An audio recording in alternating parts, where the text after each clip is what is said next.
રાજાશાહી વખતમાં ખાંભીઓની પરંપરા હતી જે હાલ અલુપ્ત થઈ છે, પરંતુ હજુ અનેક વિસ્તાર એવા સૌરાષ્ટ્રના છે કે જે વિસ્તારની અંદર રાજાશાહી વખતની ખાંભીઓ હજી પણ જોવા મળી રહી છે.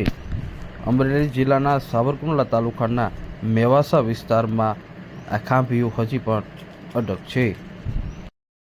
ખાંભીની પરંપરા છે ને એ આપણી ભારતીય સંસ્કૃતિમાં રાજપૂતોમાં યુગો જૂની પરંપરા છે. ખાંભીઓના ઘણા પ્રકાર આવે. ખાંભી, સગો, પાળિયો અને ખાંભી.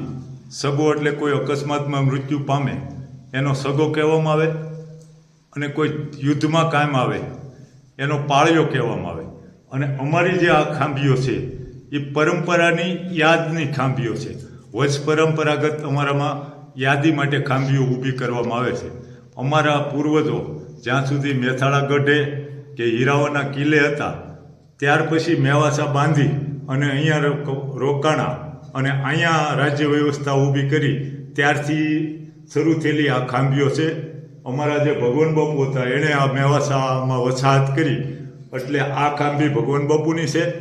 એના પછી ઉત્તરોત્તર એમના દીકરા જીવા બાપુ, એમના દીકરા ભીમ બાપુ, એમના દીકરા આપ બાપુ અને એમનો વંશજ હું.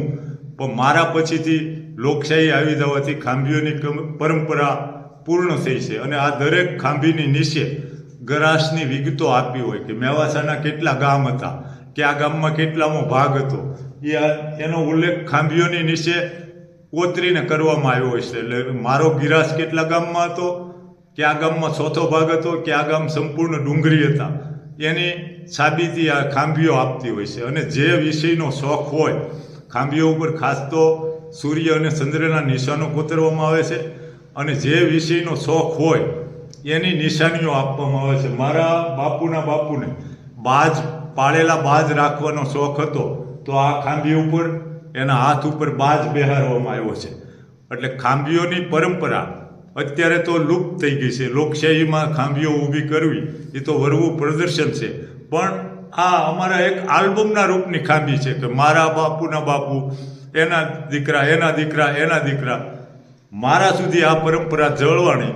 હવે પછી મારી ખાંભી ક્યારેય ઊભી નહીં થાય. પણ લોકશાહીમાં ખાંભી ઊભી કરવાનો કોઈ મિનિંગ પણ રહેતો નથી. સત્તાને અનુસંધાને આ બધી રિવાજો હતા.